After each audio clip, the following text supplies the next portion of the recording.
Listen, it does not need to be a new year, a new you. It just needs to be a new year, a healthier you. Because sure, okay, they trying to take us down at every front. So get some TLC products and up that metabolism and up that energy and up that immune system, okay, that digestive system. Get that all together with these TLC products right here. And don't forget, okay, sign up for ifyoucanmove.com and become a part of the online gym and shed the pounds, honey. We're starting a new challenge on January 3rd, and I would love to see y'all there. Get the links down below. Hey everybody, what's up? It's your girl Bondi Blue. I am not feeling that great, and I haven't been feeling great since earlier in the week. So as to not be so behind in my videos, I'm still going to record a few things for you guys today. And this is Married at First Sight because you guys have been asking for this one the most. I think as it pertains to 911 and All American, I'm going to get to them and do maybe like a 2-for-1 next week. So probably next Tuesday, you'll get like 2 All Americans and 2 911 episodes. That's what the hope and the dream is. But I would just like to press on with some of the other shows that I know you guys are, you know, much more worried about, and kind of preserve my energy for those. So let's go ahead and get into Married at First Sight, y'all. So let's start off with Virginia and Eric. Let's start off with them. So surprisingly, like I just feel like it's surprising as much as far as like the whole show, that I'm surprised this is one of the couples that seems the more like physically involved, like they're really into one another. I know a lot of people are paying a lot of attention to Virginia's drinking, but to me, she seems to be able to handle her liquor. Have we seen her throw up since the bachelorette party? Was that her that threw up at the bachelorette party? I don't remember. All I know is I felt like she didn't look too bad on her wedding. Like it wasn't the worst that I've ever seen, you know, someone act or something like that. But anyway, so they really enjoyed each other's company on, you know, their little wedding night. They cuddled, they kissed. The next morning, they talked about his previous marriage. He wanted to make sure he was honest with her about that. But he basically explains that it was just a military situation. Like they just signed a piece of paper and that was it. They were together for 6 years and they have been divorced for 3 years. So it's not something new, and it's over. So great. You know, it's not like Chris or Vincent, whose relationships had ended within the year. So Eric talks to Virginia's parents, okay, about him being married prior and just wanting to be upfront with them about that. And then they discuss how guarded Virginia can be and how she's not a 33-year-old woman. She's 26. And she's every much of that 26-year-old. She wants to party. She wants to go out. She wants to have a good time, okay? And then Virginia meets with his mom and grandmother, and they basically just discuss how she's not really ready for kids. Like that's basically what would happen with them. Like she's not ready for kids. All this tells me is that eventually their differences in age are going to start to like become a bigger issue. It's going to become a bigger issue that she wants to party. It's going to become a bigger issue that he wants to just be inside when he's home. So, you know, but then again, it could work out. Like it could work out because he is going to spend so much time gone. But like the way his family is with the tradition and everything is traditional and we want grandkids, and she's not ready for that just yet. But she's 26. So I personally feel like there's nothing wrong with her waiting until she's in her 30s to have a child. I honestly feel like that's the best decision she could make for herself. And I say that because I feel like who you are at 26 is not who you are at 33. And that does not mean that your relationship won't be intact, but sometimes it just means that there is a switch over and you shouldn't set your life up in a way that you're not sure of before then. Like that's just how I feel about it. She can do whatever she wants to do, but from what I understand, when she says she's not ready for that and she just wants to wait, like I understand. And I feel like it's because she, you know, is not ready. She's 26. She still wants to have a good time. And I think she should be able to do that. And they should be able to do that together. But I do think eventually that will be an issue. for Eric. But right now, Eric is so excited to have a beautiful woman all over him. And I think that her being physical, her being into him in that way will probably help him to go along with her timeline, because at the end of the day, he doesn't have a time clock to, to check. He's a man. He can have children for the rest of his life if he wants to. She's the one that has a time clock on her situation. But 33, all, early 30s, mid 30s, you're good. She should be fine. And really, you a little young white lady with some money, you know what I'm saying? Or he got some money and y'all can afford IVF and all of that type of shit. You in your 40s, that's still a viable time to have babies. So it's all up to the person. It's all up to the couple. You know what I'm saying? And the Lord. You know what I'm saying? Because sometimes you can do all of that and it still don't work, child. But anyway, that's Virginia and Eric. Now, I'm not editing these videos, y'all. Okay? So just so y'all know, these are videos I normally would edit. But I'm going to just like premiere these as is, because I don't have the energy to record and edit. I just don't. Okay. So if I mess up my words, or, if I have to get myself together, forgive me. Okay. But I hope y'all will still enjoy the video, even though I'm like not at my normal energy level. But you know what? We're going to push. Okay. Because we can't be too far behind. So Haley and Jacob, let me go ahead and pull up Haley and Jacob. Okay. Child. Okay. Oh Lord. Y'all. Okay, so y'all, he's just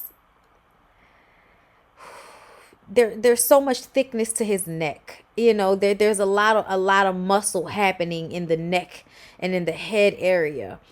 And I just don't know if Haley's feeling him. I don't. I like Jacob's energy a little bit. Like, he does seem weird, but I think when you really listen to what he says, he's funny and he seems personable. I think Haley is just not feeling him. And I'm nervous that he's going to get his feelings hurt and how he's going to respond if he does get his feelings hurt. Some men can't handle that well, but we'll see. So they get into bed the night of the wedding. And you can tell that Haley is like, all right, let's just go to bed. Like, we're not going to do this. And he's in a bed, no shirt on, his little chest hair out. And I'm just kind of like, he's smiling to sleep. Like, some of these men are just so happy to have a beautiful woman around them. You can just tell. Like, they're just happy to have a beautiful woman in the bed with them. Like I said, he seems happy with her. She doesn't seem happy with him. She's smiling, but she's not happy. On their first morning, he talks about his diet and how it consists of red meat and eggs. And I was just like, and then you have questions about what's wrong with your gut? Why would you exclude vegetables from your diet? What could ever be a good reason for excluding vegetables from your diet? I don't understand, Jacob. I don't know who told you that was a good thing for you to do, but that's stupid. I also think it's stupid to eat the same thing for every meal every day. Like, life is about variety, especially in some areas. Like, I don't know about y'all, but if I had to eat the same thing every day, eventually I would throw up at the sight of it. I could not eat the same thing every day. I may be able to drink tea every day. I may be able to eat certain things every other day, but like every day for every meal, I could not do that. So I look at Jacob like, sir, I'm really going to need for you to stop being such a stickler for things like that, because that's weird and it's unhealthy. Like, can you please eat a carrot? Can you eat some broccoli? Can you add some type of greenery to your diet? Like, I don't understand. That's probably why your neck is so thick. But anyway, I'm sorry. They spent a very long time talking about his whole fitness journey. And I get it. Like, fitness journeys are important. Like, obviously. But at the same time, nobody needs all of that on the first morning, as Haley said. I didn't expect to get all of that on the first morning. She's just smiling through the pain, you guys. Smiling through the pain. Okay? So they meet with each other's parents. He's showing them the beach that he created at his house. They tell Jacob that Haley needs space. She can be a hard nut to crack, but stick with her. She's a good girl. When they get back to the room, he's still talking about eating meat and how there's no issue, and how, he has issues with his gut. So yeah, that's all I got for them. I'm going to say that I don't think this is going to work out. And we're moving on to Clara and Ryan. Okay, beautiful couple. So she's a ball of energy and he's very chill. I'm actually starting to like Ryan a little bit more. There's something about his energy as a juxtaposition to hers that makes him seem way cooler than he seems by himself. So yeah, I really liked him. He has a muscle butt. I did notice that on the night of the wedding that there was a muscle butt. Like he was blowing out candles and walking around the room and that butt was like, mwah. I was just like, oh yeah, he's doing a hell of a lot of squats. Yes, I love it. They were vibing though. They definitely have an energy towards one another that seems as if, you know, this could work out, especially in the like physicality of it all, like the bang, bang, bang of it all. Yeah. So she's a talker. She's a sleep talker and a sleepwalker. And I was just like, oh, you're doing a lot. Oh, you're doing a lot in your sleep. Like, y'all, my husband sings and like mumbles in his sleep and stuff like that. And sometimes he snores. I'm used to people snoring. My dad snored, you know, with the door open. So it was kind of like a level of comfort in that for me. So the snoring doesn't bother me as much, but the humming, oh my God. So I don't know how, you know, they're going to deal with that. Because that's something, you know, I'm a light sleeper. So I usually have to drug myself in order to like sleep through some of my husband's acrobatics in bed. But, you know, besides that, you know, we're out like a light, slept through the flight. Because it doesn't happen every night, you know. But anyway, so she's going to meet his parents, who are both ministers. And she considers herself a spiritual person, not a religious person. Okay, she says she went to Bible college and she has not been back to the Bible or to church since. And I feel like this happens with a lot of people who actually study theology or study the Bible or study the history of it. They then have a better understanding of what exactly, you know, the history of this religion is. And the people who sometimes are in the religion like to ignore the history of it as if, you know, God just dropped a book down from the sky one day and somebody was like, this is Christianity and this is what we're going to do. Like, they don't really like think about the people who created Christianity or the people who put the things together or where they come from and all of that type of stuff. So, you know, they just trust that it's what they're supposed to believe and there's nothing wrong with that. But I also feel like there are a lot of people who, when they really delve deeply into it, they find so much conflict within themselves going along with it.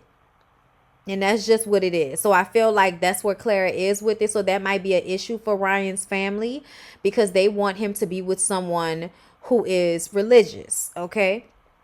It's not even just about being God-fearing. I hate when people say that. Most people, if they aren't atheists, they are God-fearing. Which means they have fear of God. They have fear of the unknown. You know, they don't play about certain things, even if they don't fully believe in them or practice them on a, you know, every Sunday or every day basis. They still kind of have reverence and respect for something greater than themselves, specifically of God. But my issue comes in when I don't understand whether we're talking about ethnicity or we're talking about religion. Because I felt a little bit like, you know, it wasn't just about the religion that kind of made them wish that a better choice had been made. They did not say that, but it was definitely a vibe that I was catching. And I think I heard another YouTuber say it. And when I watched it, I was just kind of like, yeah, they're putting way too much emphasis on certain things that makes me feel like maybe the parents, you know, would have wanted their son to be with a black woman, considering they are both black and Ryan is black. Ryan's haircut and perm probably make y'all think he's something else. I'm sure that's his hair texture. His dad seems to have a straighter hair texture, but whatever. I wonder about this relationship in the long run. I think that Clara and Ryan are into each other. I think that Ryan wanted a white girl. I think that Clara wanted a racially ambiguous or lighter complected black man. Like, I think that's what she wanted. So I think they got what they wanted out of the deal. The parents, on the other hand, not so sure. But it doesn't even really matter. You know what I'm saying? But Ryan talks to Clara's parents and he assures them that he will respect her. And they say that Clara hasn't seen how to resolve conflict in a relationship.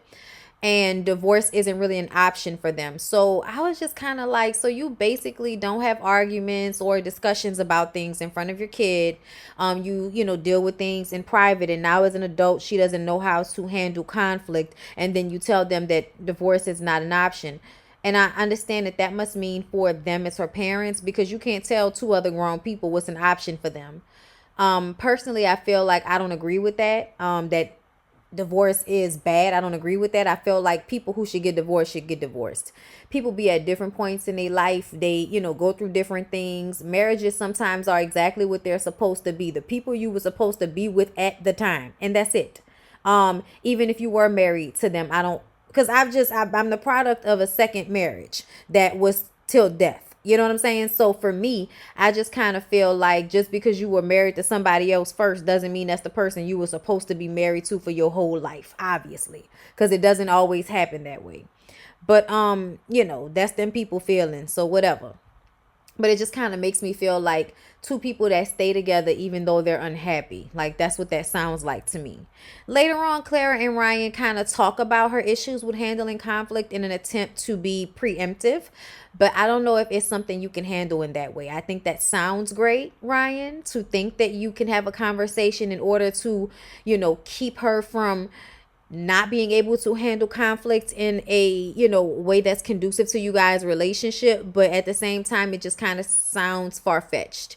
Most people, when they get upset, lose control of their emotions. Not to say that she will, but she's already like kind of high energy and you know what I'm saying? She's already doing a bit much. When she's angry, like, who knows like what her energy is like. So that's kind of why I feel like you never really know. And I don't know if there's any amount of conversations beforehand that you could have that could prepare you for what happens when someone is pissed versus when they're in a better headspace and trying to, not appease you, but just show you the representative. They may have gotten married, but they're still showing representatives at this point. So we'll see. Let's go ahead and move on from them to Paige and Chris. Let me get some of my tea before we get into this portion. Y'all like the video while I drink this tea. I told y'all I'm not editing these.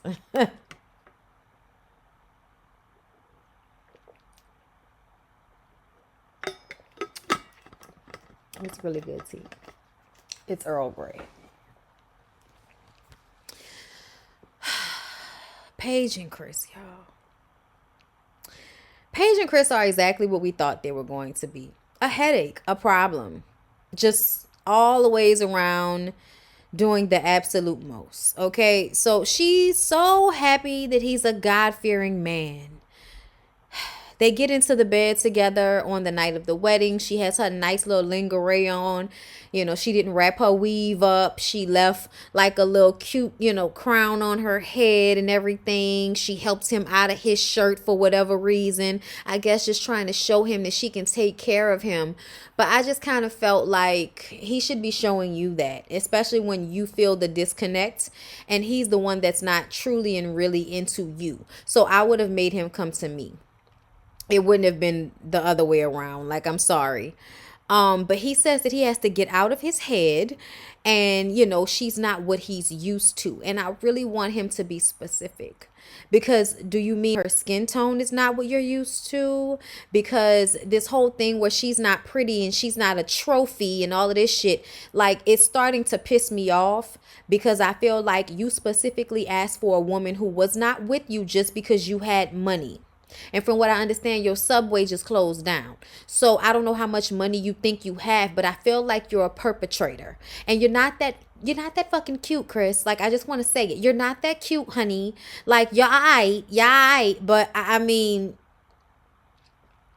I wouldn't give you the time of day. Like, and you could say the same thing about me and I still wouldn't give a shit. Like, I wouldn't give a shit. I would not give you the time of day.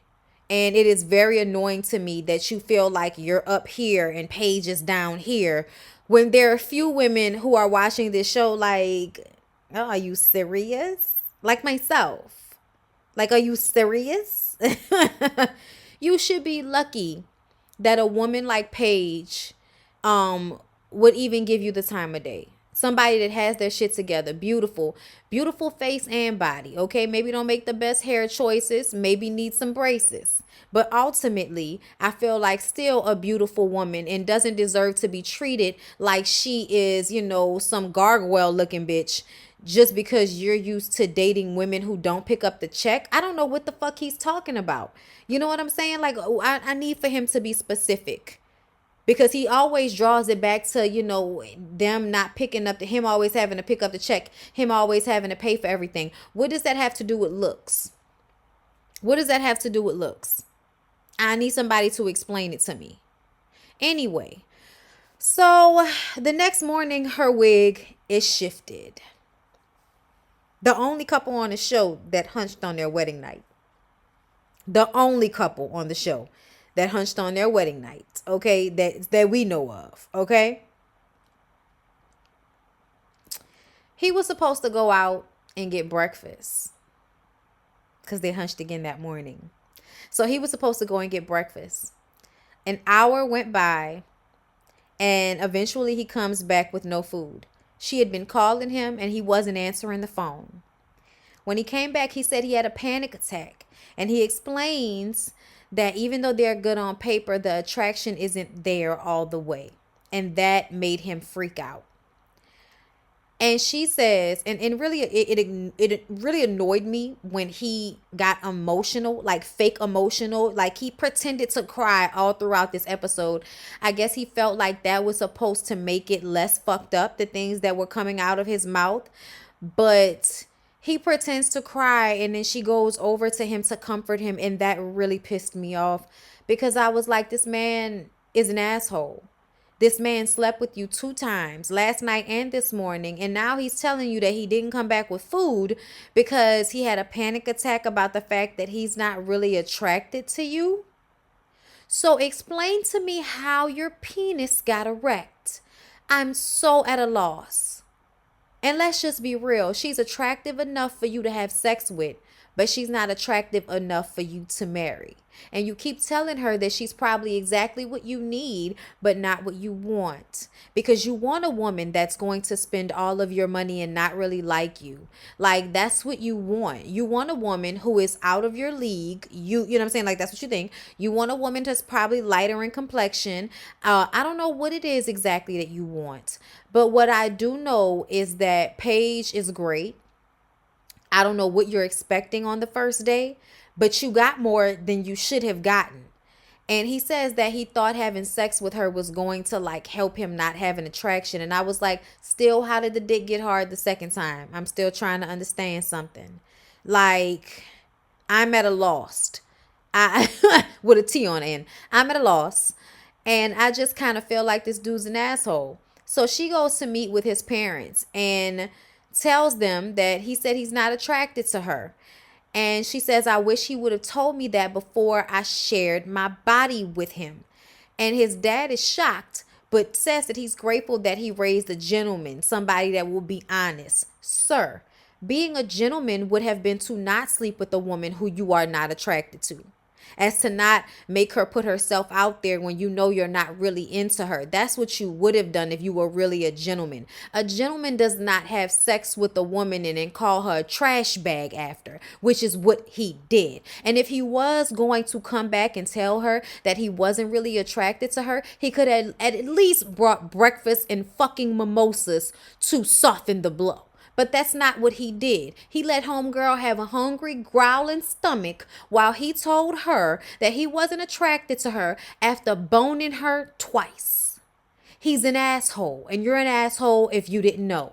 Then Chris's mom says that maybe that was his way of handling it, and that's when Paige let them know that they had sex more than once, okay? Because they were trying to make it seem like maybe it was just an accident. Maybe it was the energy. They just got married. Maybe it was the alcohol. Bitch, please. Please, miss me with that. And then they big her up and say how beautiful she is and how amazing she is, and it's all bullshit. Y'all should have raised a better son. So he meets with his people. I don't know why he didn't meet with hers, but he meets with his people, and his father asked him why did he sleep with her if he wasn't really feeling her. And then he says he thought that sleeping with her would help. And the dad brings up how he slept with her more than once, and now he's pissed off at Paige for talking to his parents about having sex. And I just kind of feel like your dad told her how much sex you wanted to have. So they've already had an uncomfortable conversation about sex. And that was not the first time. If your dad thinks it's okay to come up to me and tell me how much sex you require, then please believe we're going to have a conversation about us having sex and you telling me afterward that you're not attracted to me. She was trying to gain some understanding. I honestly didn't see anything wrong with her saying something to his parents about it. Maybe I wouldn't have handled it like that, but I feel like it's a very confusing space to be in. I feel like she didn't really know how to feel or what to do. And maybe she was saying it because she was looking for them to make her feel better about this shit show of a situation. I mean, I really can't be mad at her for saying something to his parents under the circumstances. I just can't. So then after, he pretends to cry, and she's like, what you crying for? He was real dry and funny. And he goes in on her about, in his culture from Chicago, you don't talk to people's parents about sex. That's disrespect. And I just kind of feel like, boy, if you don't shut your dumb ass up, like if you don't shut your stupid, ignorant, disrespectful, like dick in a booty ass, like I cannot, y'all. I'm sorry, that might not have been the best thing to say, but I'm just really bothered by Chris, because I just kind of feel like you know what you're doing, because you're manipulating her. All of the fake tears, all of, the trying to make her feel bad when you're the one that's been doing all of the flaw shit. Like, get out of my face with this. So she goes to get her hair done, and when she comes back, he apologizes for coming off like an asshole. And then she proves to be even dumber than we thought when she says that God brought them together and they owe it to themselves to try. And I was just kind of like, to try what? To try what? He not attracted to you, Paige. Like, I don't want to be in any type of relationship if the nigga ain't trying to rip my clothes off. Like, I don't want to be with you if that's not how you feel about me. And maybe that's not something I knew when I was in my 20s, but at 33, almost 33, listen to me. Anybody watching this video, please do not think that shit gonna change. If y'all not already hot for each other, it's probably not gonna happen. Vince and Brianna. So they are really enjoying each other. Hold up, let me change the picture. Lord. Let me get these aggravating ass people off and let me get them on. All right. So Vince and Brianna, they're really enjoying each other. They're hugging, they're touching, and he says that she's perfect. It's all sweet and shit right now, which means it's a calm before the storm, people. I don't trust it. They exchange phone numbers, and she tells him that he needs to put the peach emoji for the butt, and and she gonna put the eggplant emoji for him. And I was just kind of like, yeah, this is way teeny bopperish for me. Like, we ain't about to talk about the emojis to put after one another name and all of that type of shit. Like, nigga, put in case of emergency, ICE, okay? Put that at, like, the fuck, like, that's it, okay? So Brianna meets with Vincent's family, and they discuss how angry he can get sometimes and that he's also a workaholic. And Vince meets with her mom and friends, and he says that he has a plan and then a backup plan after that. He's going to do real estate if his auto business doesn't continue to work out. He has a lot on his plate. And here's the thing. I know that he's looking for a supportive woman, but I also feel like Brianna has so much of her own stuff going on. I don't know how much of a support system she can be to him besides Gobe, but that's better than what he had in his last relationship, which only ended because she didn't support his business. And that just kind of made me feel some type of way. I think I didn't realize that relationship had ended so soon until this scene. And then I was just kind of like, oh, so that's 100% completely over or not? Because it sounds like the Chris situation to me. And also I'm wondering about this, this temper that Vincent probably has. I mean, listen, the men who are calm like this all the time, you usually don't want to get them upset. So yeah, I'm probably gonna be nervous about that in the upcoming episodes, but I don't think he'll like handle her any kind of way. At least I hope not. But I do still like them. I do still have really high hopes for them. I think they're a beautiful couple. I think besides Virginia and Eric, and they're probably like the best couple, if not the. So then everybody gets their little baskets. They're going to Vegas for a honeymoon. And they'll get to be together, and we see that Chris is going to get into it with people. Child, it's going to be real entertaining. So I want to bring something up that I heard from Niecy. I don't know if y'all watch Niecy. Y'all should watch Niecy. But not them. Hold up. About this situation with Paige and Chris. So basically, she was saying that Chris went and had a conversation with that ex-fiance of his and found out that she was pregnant. That's why he was all upset and having a panic attack.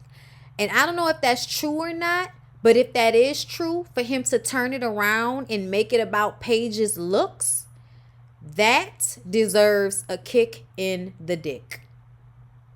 And I mean that shit. I don't know if that's true, but I heard Niecy say it in her review, and it did ring true to me. I'm just not sure yet. But if it is true, like I said, swift kick in the dick. Yes, that's all I have to say about Married at First Sight. All right. I hope y'all enjoyed what I am giving, because it's all I've got. Okay. I'm going to come back for Sisters and for Real Housewives of Salt Lake City. And then I'll pick up some other things tomorrow. We don't have a new episode of Real Housewives of Atlanta. So, I know Love and Marriage Huntsville comes on tonight. So I can basically, try to get most of the other videos done tomorrow. All right. Which Growing Up Hip Hop Atlanta, Bell Collective, Love and Marriage Huntsville. There's something else that I'm forgetting about, but we'll see how I feel, because I'm not pushing myself. But either way, I hope you guys enjoyed. Please don't forget to like, comment, and subscribe to my channel, and I'll see y'all in the next one.